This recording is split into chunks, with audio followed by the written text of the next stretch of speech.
Hey guys, my name is Gloria and welcome back to my YouTube channel. Today we're going to be talking about the arms race that is going on right now between the US and the USSR. Like, I'm sure you guys have heard about everything that's going on, like the Manhattan Project and other testings of nuclear bombs, which is all going to be covered in today's video. Specifically, we're going to be talking about the Cold War and things about nuclear weapons and the Cuban Missile Crisis. On top of that, guys, I'll be drawing too. A lot of you guys said that you wanted to see me drawing in the next video, which is what you commented down below on the last one, and so I'm here to deliver. So without further ado, sit back, relax, and let's get on with the video. So right now, the Cold War is happening, and that is between the US and its allies and the Soviet Union and their allies as well. But mainly, it's between the US and the Soviet because those are the big guys. It started when World War II had just ended, so some time ago, and this war is essentially a nuclear stalemate, just as George Orwell predicted, because after World War II ended, he thought that something like this would happen, where two big countries would basically cause this type of thing where they would probably have a big conflict against each other for a long time. And this current war, it left, and that's what happened. So World War II, it ended, and it left two geopolitical powers in the world and they needed to be divided. So the US and the Soviet took it upon themselves to do so. The end of World War II also left alliances the US had with Great Britain and the Soviet Union to deteriorate, so that also fueled the US and USSR to be against each other. Anyways, a few years after World War II, the Soviet Union installed left-wing governments in countries in Eastern Europe. This country had been set free by the Red Army. These countries had been set free by the Red Army, which was a Soviet army that had been created by the communist government after the Bolshevik Revolution in 1917. And the left-wing governments that were installed in these countries basically instilled the Soviet Union's political ideologies into these countries.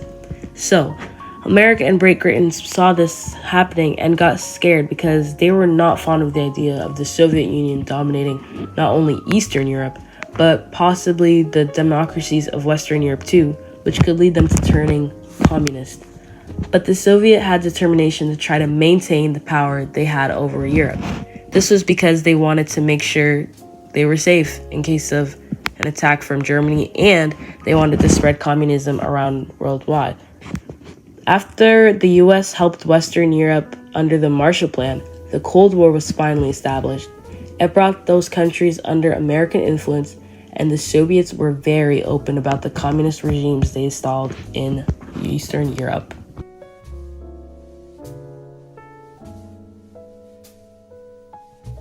On July 16th, US military researchers were conducting the first atomic weapons test in Los Alamos, New Mexico, and this was the first one in the world. This is known as the Top Secret Manhattan Project. This project was a years-long project, which the plan was to develop an atomic bomb during World War II. Anyways, a couple days later, after the test, the US President Harry Truman told the Soviet leader Joseph Stalin of his plans to use an atomic weapon on Japan. After he followed up on his word, in early August, American warplanes dropped atomic bombs on Hiroshima and Nagasaki. This killed more than 100,000 Japanese people. And then after that, many more died from illnesses and injuries. For this reason, Japan surrendered during World War II. The Manhattan Project used around $2 billion, and it ended up developing and building 4 nuclear bombs with the help of chemists, physicists, and engineers from the UK, US, and Canada. These 4 nuclear bombs are the Gadget, which is the name of the bomb tested in New Mexico, Little Boy, which was dropped on Hiroshima, Japan, Fat Man, dropped on Nagasaki, Japan, and the fourth one hasn't been used yet, and hopefully it won't need to be used. These nuclear bombs helped to end World War II. But now we're walking on eggshells because we're scared that the US might bomb a country or the USSR might bomb one too.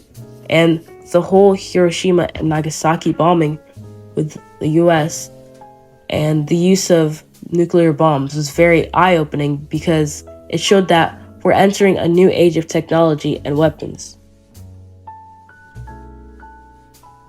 The Soviet Union didn't let the US be the only one to test out nuclear bombs, though. On August 29, 1949, they exploded their first nuclear weapon at the test range in Kazakhstan. And this was a shock to the US because its intelligence assessments at the time had estimated that Moscow was at least 3 years away from being able to obtain such technology to be able to make nuclear bombs. So now both the United States and the Soviet Union both have powerful bombs. And so they're both in a race trying to develop weapons the fastest and have better and more destructive ones. For example, the thermonuclear or hydrogen bombs. The US had detonated their first hydrogen bomb in the Marshall Islands. This explosion was super powerful and 100 times more than the bomb dropped in Hiroshima. And then this led to the Soviet Union obtaining this technology because it had since tested their first hydrogen bomb too. These bombs can create radioactive fallout, which hurts inhabitants of habitats and can deteriorate the health of nearby residents of where the bombs have been tested. Now the International Atomic Energy Agency, IAEA, has been established in Vienna as a forum for an international cooperation on civil nuclear research. Basically, many people have expressed their fear of bombs because of all the nuclear technology that is constantly developing and new discoveries happening. The US President, Dwight D. Eisenhower, is the one who called for the creation of this agency. In his Atoms for Peace speech to the UN General Assembly. It was unanimously approved by more than 80 countries, and the IAEA's charter outlines as a 3-part mission: nuclear verification and security, safety, and technology transfer. In 1958, there was probably the most active to date for nuclear testing, with the Soviet Union, the United Kingdom, and the United States detonating more than 100 devices in total. These 3 countries have since voluntarily paused their testing of bombs because they, and now France, have conducted their first test, which makes France, the UK, and the US and the USSR the 4th nuclear powers in the world. Now, I just want to clear the confusion in case anyone was wondering what the differences were between nuclear, atomic, and hydrogen bombs. Nuclear bombs are devices that use a nuclear reaction to create an explosion. Atomic bombs are a kind of nuclear bomb that only utilize nuclear fission.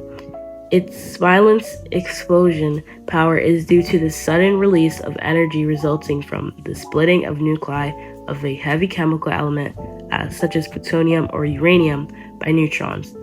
Hydrogen bombs are second-generation nuclear bombs. Nuclear and atomic bombs are sort of different, but they still are frequently used as synonyms when talking about bombs. So, as we know, both the US and the Soviet Union have nuclear bombs, which they could at any time wipe us out, and everyone we essentially know and love by using them. Well, this almost happened during the Cuban Missile Crisis. The Cuban Missile Crisis occurred in 1962 and lasted 13 days.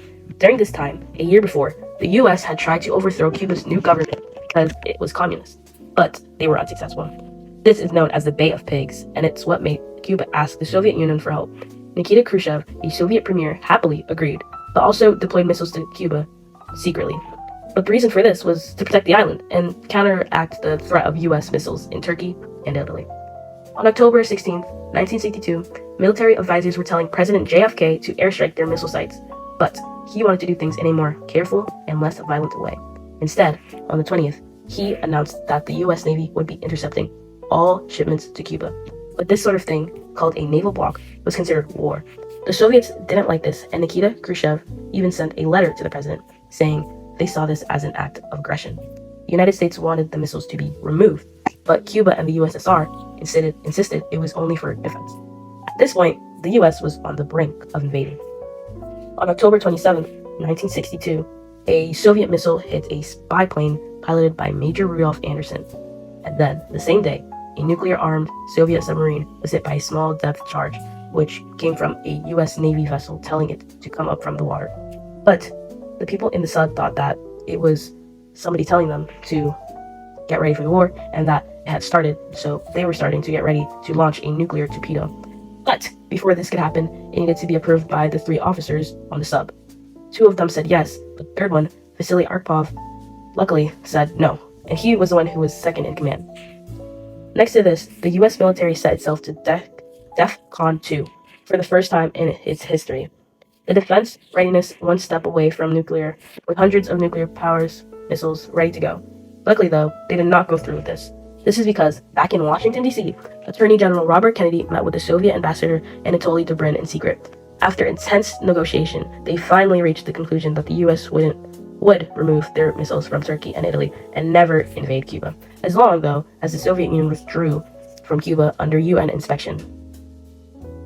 Well, thank you guys so much for watching, and I hope you guys enjoyed it and learned something, because it's so important to know what's going on around the world so that you're caught up to date. Thanks again for watching, and bye.